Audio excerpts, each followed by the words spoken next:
It's a much more intense movie than Blake Lively is marketing it as. It is not a wear your florals and take your girls. Grab your friends, wear your florals, and head out to see it.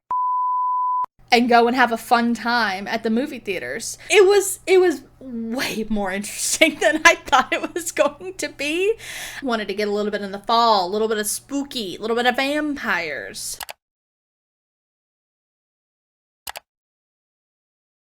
Hello everybody. Welcome back to my channel. My name is Casual for those who are new here. We are so glad to have you here today. We are back with another monthly reading wrap up. This time it is for the month of August. A note before we start, I forgot one of the books. I hadn't had it written down for some reason. I also read To Sir with Love at the end of July. I gave it a 3.5. It's a little rom-com about a woman who wanted to go back to a more simpler time. So this dating app basically is kind of how people would write letters to each other. There was no pictures, there's not a ton of texting, it's like longer like email type things. And she's trying to save her wine shop, her family's like champagne shop. And the guy who's trying to buy the building is, of course, hot and powerful and rich. But she finds herself attracted to him. But then she's also talking to this guy that she nicknames Sir, like Lady and Sir, on this dating app. And she's having a hard time putting the feelings that she has for both men, like, against each other. I would take that synopsis over the synopsis on the back of the book, because the one on the back of the book gives away something very important. Getting into August, we read 10 books this month, and I will be showing my statistics on the screen. There was quite a few pages read, different genres. I have them all in my Storygraph, but I don't have them in front of me, so I'll post editing Casual will be putting them here. If you're new here, I always go from what I read at the beginning of the month to the end, chronological order. I don't tend to rate them on like which one was my favorite versus which one was, not my favorite. I end up having them all written down in my reading journal, so that's what I'll be referencing off to the side here. First this month, I read 7 Year Slip by Ashley Poston. This is a romance that has a little bit of magical realism, has a time-traveling apartment that goes back in time at random intervals, 7 years. We have a woman who is suffering the loss of her favorite aunt, who gave her the apartment in the first place, and kind of feeling like her life is not going the way that she wanted. She's not finding the love for her life that she used to have. There are some much heavier topics in this book. By the apartment going back 7 years, she meets a man named Ewan, who is just bright-eyed and bushy-tailed, just came to New York from the South. He's going to be a famous chef, and just his, lust for life, his vitality definitely has her, like, refinding her joy. It was cute. I don't like the fact that they do not explain anything about the apartment. At all.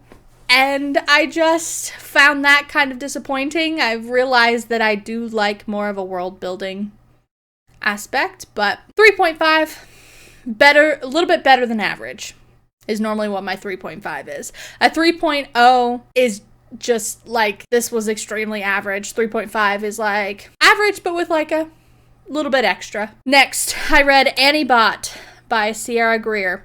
This, I said in one of my past videos, I compared this to a podcast that I listened to, an audio drama podcast that I listened to about the exact same thing, called Eliza, how this man has an adult companion for intimacy times, robot, and she grows more sentient, and then realizes that the man that she is living with is very controlling, manipulative, and believes that he owns her. And so it's a lot of it is talk about like body autonomy and ownership of someone and being who you are as a person and finding your own way through life and your own truth and whatnot. I think that Eliza did it much better.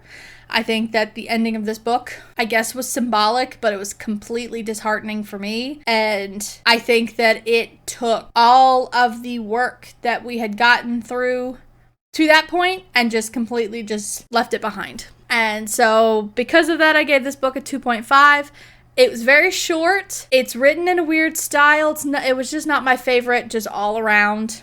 Just not. A little bit less than mid, if that makes sense. Next, I read It Ends With Us by Colleen Hoover. My lovely sister Riley loves this author, and we all wanted to go see the movie with, like, my family wanted to go see the movie. So we had to read the book, of course. I held on to the book, actually, and then didn't end up reading it before we went and saw the movie. So I actually read the book after seeing the movie. And I made a short on, I think I posted it on everything, a short, a reel, or whatever you want to call it, about why I recommend that reading order. And I still do. I stand by that video. If you can handle the movie, then you can handle the book, because it's definitely, it glosses over everything in like not a superficial way, but it's definitely less intense and less graphic than the book is. Definitely go in reading the trigger warnings. This book, the original printing that my sister has, doesn't have any trigger warnings. I'm not sure if any reprints after that do, but look them up. Google them. It's a much more intense movie than Blake Lively is marketing it as. It is not a wear your florals and take your girls. Grab your friends, wear your florals, and head out to see it. And go and have a fun time at the movie theaters. It's a very intense look at age dynamics and wealth dynamics in a marriage and the domestic abuse that goes with that. Definitely look all of that up, along with physical abuse, and it's just a lot. And to that, I give a 4 stars. I think that it was depicted well. I'm not sure if it was written super intensely, but it was very compulsively readable. We'll say that. Next, I read The Rom-Commers by Catherine Center, and I flew through this book.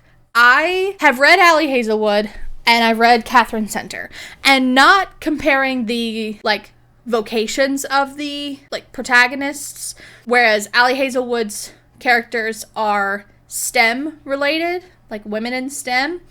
Catherine Center's protagonists tend to have other jobs. Sometimes they're artsy, like in Hello Stranger and The Rom-Commers, or they're like something more intense, like The Bodyguard in The Bodyguard. This book is 5 stars. I had a great time. I thought that this book was fantastic. It was much more well written, I think, than her other books have been. It was much more serious, more adult style, instead of like, ooh, she's so quirky and look at the fun things that she says. It's like, no, she's a writer. She wants to take her career seriously. There's a trope of a kind of rivals to lovers situation. She's meeting her ultimate hero screenwriter that she's kind of modeled her career after, and he's not what she expected. He's not very nice. He's cranky, grumpy sunshine vibes. And she also is taking care of her dad. He has a very degenerative disease, so like that needs a full-time caretaker. And so this is like her first time in 10 years that she's gone out and done something for herself. So she's having to rethink how well she writes in her career. She's having to let go a little bit of the reins when it comes to care of her father, thinking that she's the only one that can take care of him correctly. There's a sister dynamic along with that, you know, older sister, younger sister. And then on the other side, the male main character is having to deal with finally being bad at something. He normally just writes everything really well, and this project, he is not writing well.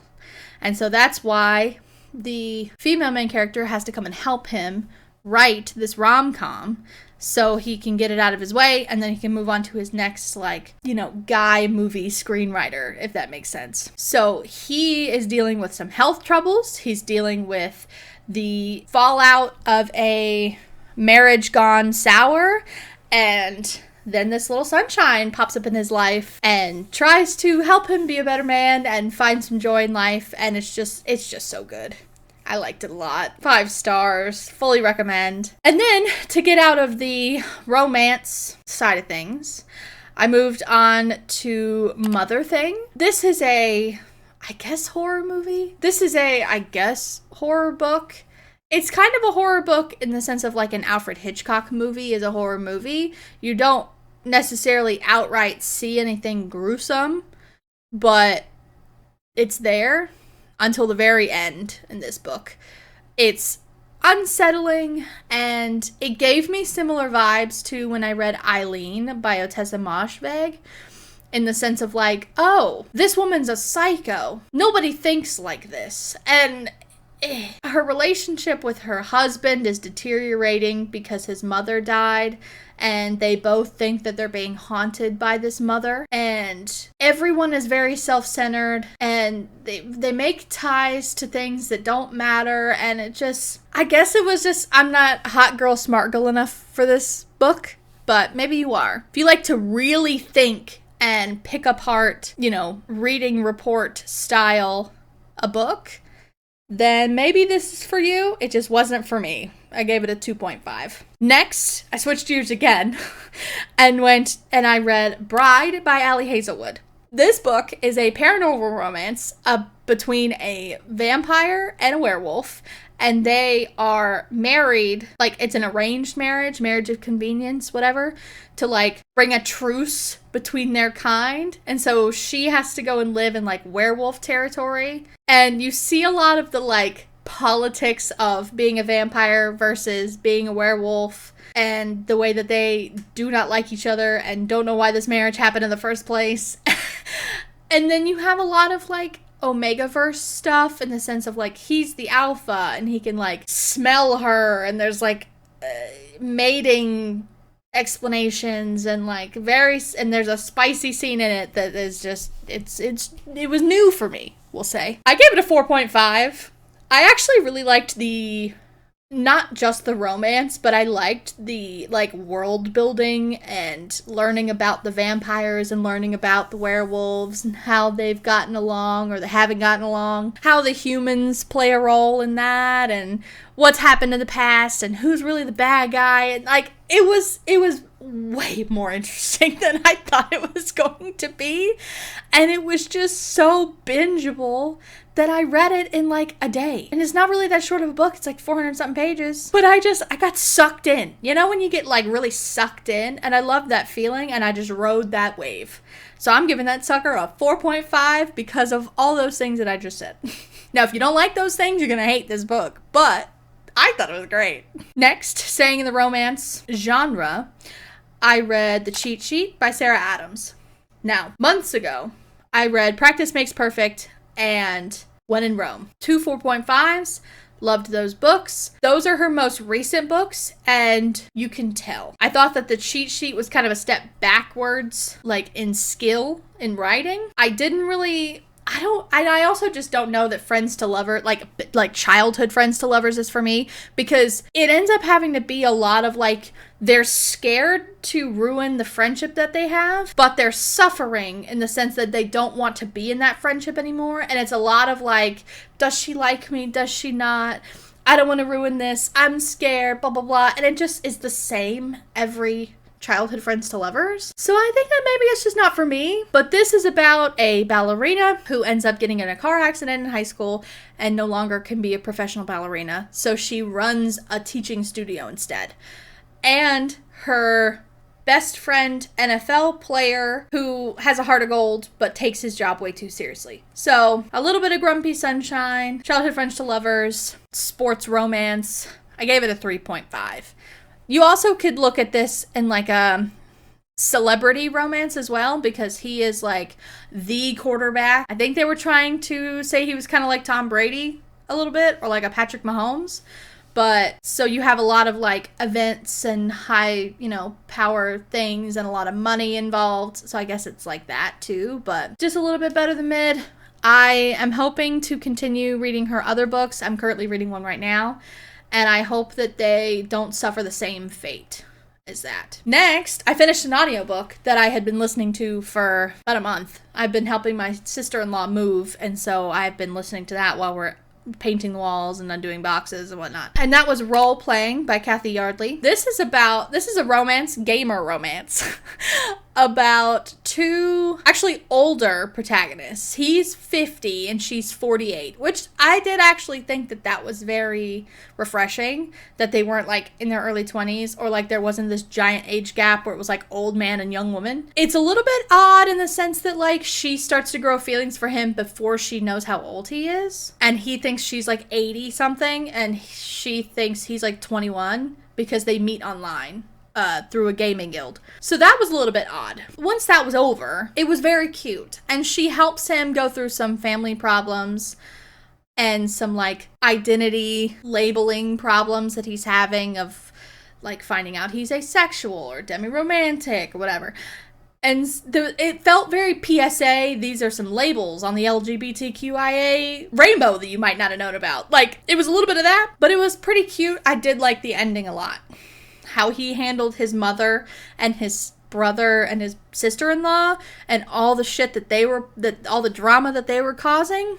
I really, really liked that confrontation. 3.5 stars. Next, I read Dowry of Blood by S.T. Gibson. Wanted to get a little bit in the fall, a little bit of spooky, a little bit of vampires to kind of start the fall season. It's also very short, so that helped me decide. It's on my Kindle. So I read it super fast. I actually really liked this. It's written in like diary entries, letter entries from Constanta, one of the brides of Dracula. Dracula is never named. She wants to take his name from her, like he took hers because her name was not actually Constanta. He gave her that. So you kind of see her transformation into a vampire. You see her coming to terms with who she is now, her relationship with Dracula, him adding more people into the relationship. So they end up there's like 3 brides of Dracula, and then there's Dracula himself, so it's like a little foursome. She's coming to terms with that, what her life is going to look like, his utter control over her, because he made her, and this is his wife, and it's like, over a great span of time, because they're, immortal beings, or whatever. You see a lot of like abuse representation, with him feeling like he owned them, like he created them, like they weren't able to do anything without him, he wouldn't allow it, that kind of thing. Very abusive relationship. I guess we had 2 of those this month, didn't we? Very similar vibes, but I thought it was executed much better. I did like the way it was written in those diary entries, letters, whatever you want to call them. I liked the relationships between the other wives. There was Constanta, Magdalena, and Alexei. Alexei was a man. He was the very last one. And so you see like the ups and downs of their lives. You see the riches come and go. War comes and goes. Famines, plagues, whatever. They have to move around a lot. I thought it was really good in the sense of like she had to find her own identity, but then she didn't just like drop it at the end of like Annie Bod did. Like she worked with her grown confidence to save the other wives and to like work against him, which on the first page. So 4 stars. I definitely want to look into what else S.T. Gibson writes. And then lastly, I read Night Watching by Tracy Sierra. This book, I have a complicated relationship with this book, because this book is very like fever dream in the sense of like you don't know what's real. The main character, who I'm not sure if I don't know that anybody was named in this book.